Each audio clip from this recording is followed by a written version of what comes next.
আমার মনে হচ্ছে এরকম গলায় ফাঁস দিয়ে মারছে, ওরকম আমার ফাঁস দিয়ে মৃত্যু চাই।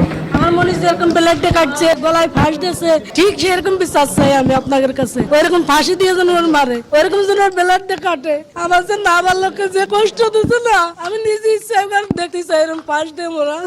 এইটুকু আপনাদের কাছে আমার বিচার তাইলো, যেহেতু আরো এরকম মৃত্যু দেয়। আছে এখন গ্রামের বাড়ি যাবি।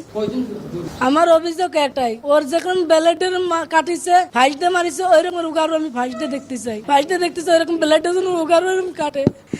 এইটুকু আমার আবদার। ঘটনার দিন ওর আপার বাড়ি বেড়াতে গেছিল, বেড়াতে গেলি ওর আপারের ধরে মারিছিল, ওর আপারের ধরে মারিছিল বলে তখন আর কি ও কইছিল যে আমি যাই কইয়ে দেবো আমার মার কাছে। তখনই সেই রাত্রি ওই রকমের ঘটনা ঘটিছে। বড় মায়ের ইচ্ছে আমি তো মারি আলাদা করে থুয়ে দিছিল।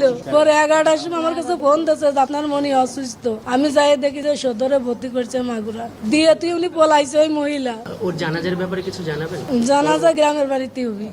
আমি পরিবারের পক্ষ থেকে বক্তব্য এতটুকুই আছে যেন ওদেরকে, আন্টি যেটা বললেন, ওদেরকে জন্য ফাঁসি দেওয়া হয়। যারাই আছে হত্যার সাথে জড়িত সবার ফাঁসি চাই আমরা। আমাদের আর কোনো বক্তব্য নেই। দ্রুততার সঙ্গে যত দ্রুত সম্ভব ওদেরকে ফাঁসি দিতে হবে।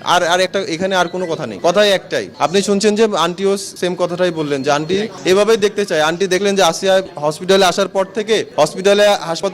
পর থেকে এই পর্যন্ত যে কি পরিমাণ, যেমন কালকে তার 4বার কার্ডিয়াক অ্যারেস্ট হয়েছে, 4 থেকে 5 বার। আজকে সকালে তার 3বার কার্ডিয়াক অ্যারেস্ট হয়েছে। তার এই কার্ডিয়াক অ্যারেস্ট হলো তো উনি তো ওখানে উপস্থিত ছিলেন। উনি ওনার মেয়ের কষ্টটা এখন একদম চোখের সামনে থেকে দেখছেন। উনি এটা মার পক্ষ থেকে এটা নেওয়া সম্ভব না। তার এটা সুস্থ একটা মেয়েকে সে তার বোনের বাসায় গেছে, সে আজকে সে লাশ হয়ে বাড়িতে ফেরত যাচ্ছে। তো এই যে একটা নিষ্ঠুরতম হত্যাকাণ্ড, নিষ্ঠুরতম ধর্ষণ, এটার সঙ্গে যারা জড়িত ছিল প্রত্যেকেরই শাস্তি হওয়া উচিত এবং এই শাস্তি সর্বোচ্চ শাস্তি। যেমনি ভাবে আসিয়ার গলা আপনারা জেনে থাকবেন, আসিয়ার কোমায় চলে গেছিল, ও 3 দিন আগে ও কোমায় চলে গেছে, ও জিসিএস স্কোর 3 নেমে গেছে। এটা সর্বনিম্ন যেটা ও যখন আসে প্রথম দিন ওকে 8 পেয়েছিলেন ডক্টররা, তারপরের দিন এটা 6 গেছে, তারপর থেকে এটা ফল করা শুরু করছে। লাস্ট হচ্ছে আপনার এটা 2 দিন আগে রাত্রে সে কোমায় চলে গেছে, ওর ব্রেন কাজ করছিল না। তারপর থেকে আস্তে আস্তে ইয়াগুলা, ওর সুগার লেভেল বেড়ে গেছে, ওর পটাশিয়াম কমে গেছে, তারপরে হচ্ছে যে ওর লবণ বেড়ে গেছে, নানান ধরনের জটিলতা তারপর থেকে শুরু হয়ে গেছে। তো শেষমেশ গতকাল রাত্রেই আন্টি বলতেছিল যে ওর আজকে সকালে বলছে যে ওর মনে হয় নেই। তো এই সবকিছু তার আমরা চাই পরিবারের পক্ষ থেকে ওর আসামিদেরকেও যেন গলায় ফাঁস দিয়ে মৃত্যুদণ্ড দেওয়া।